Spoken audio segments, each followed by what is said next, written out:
सुल्तान साहब ये जेको आहे हिन वक़्तु मां अॻाऊं जेको पुछणु चाहियो तव्हां खां त असांजे ज़िले शिकारपुर में बिलख़ुसूस पूरी सिंध में भी पर बिलख़ुसूस असांजे ज़िले शिकारपुर में 6 सहाफ़ी 7 सहाफ़ी अहिड़ा नज़र अचनि था जिन ते FIRs आहिनि। दुर्गा उनजो फर्ज़ंद बि आहे, तव्हां हो जावेद राव जो आहे, होॾो हे जेको आहे गड़ियासीन जा 2 दोस्त आहिनि, शफ़ीक महरा कादिरदाद महरा। उन खां अलावा हाणे वाक़ियो थियो साईं वहीद बरोई साहिब खां फुर्ती असांजो जेको आहे सोशल मीडिया प्रेस क्लब उतां चोरी थियल आहे उहा हिन वक़्तु ताईं न मोटी आहे।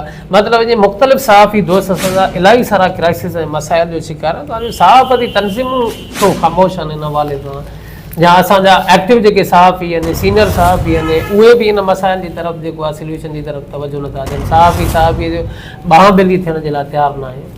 कमांडो साहब रियली तव्हां अहम सवाल कयो। इन सवाल जो जवाब हीअं आहे त जेके बि तव्हां 5-8 FIR ॿुधायूं उन्हनि समूरनि FIR में हर FIR पंहिंजो पस मंज़र आहे। रज़ाक बोए खां आगाज़ कयो, 2 खूननि में उनखे नामज़द कयो वियो। उन में सहाफ़ती तंज़ीमनि जो या प्रेस क्लबनि जो या इवन बहस जेके एक्टिव सहाफ़ी जो मुंहिंजो किरदारु कहिड़ो रहियो उहो दोस्तनि जे साम्हूं आहे।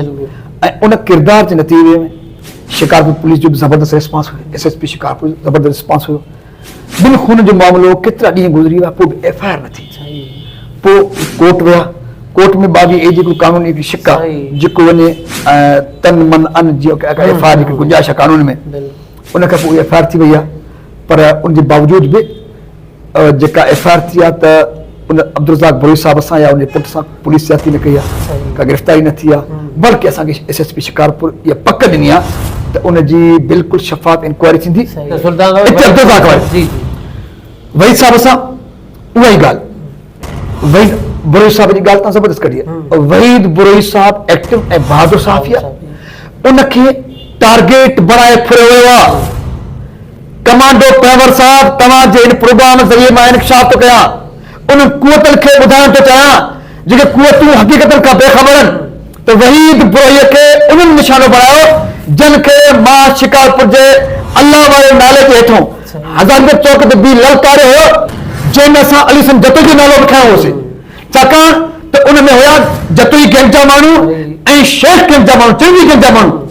जॾहिं असां उनखे वाक़ियो कयोसीं उन खां पोइ दुश्मनी पइजी वियो, छाकाणि त उन माफ़ियानि जा माण्हू वॾी बदकिस्मत सां कारो कोट पाए वकील थी कोर्ट में वेठा आहिनि। साहिब जी ॿियनि जी ॻाल्हि कई, शफ़ीक महर साहिब ते बि केस इन करे दाख़िल थियो। फिदा जी ॻाल्हि मां इन करे न कंदुसि त फिदा सहाफ़ी बि हुयो, पर प्लस में उन कम्युनिटी सां तालुक़ रखे पोइ उन ग्रुप सां या उन घराणे सां जेको घराणो डायरेक्ट जहिड़े में मारफानी सही आहिनि, महर सही सां उन पासे न ईंदासीं, डायरेक्ट इनवाल वारो माण्हू नालो ईंदो। शफ़ीक महर खे इन करे इनवाल कयो त उन ॻोठ जो उनजो माइट जॾहिं शफ़ीक जो इन जहिड़े सां इन मामले सां कोई वास्तो कोन्हे, पर उनजे लाइ बि सहाफ़ी तंज़ीमुनि पंहिंजो ज़बरदस्त किरदारु अदा कयो। ऐं बाक़ी तव्हांजी चोरी जी ॻाल्हि त तव्हांजे प्रोग्राम में ॿियो सहाफ़ी बि जेको हिन वक़्तु सदाम जेको सुमरो आहे उनजी बि फुर्तियल आहे, उहो ताज़ो SSP सां मुलाक़ात बि उन्हनि कई हुई।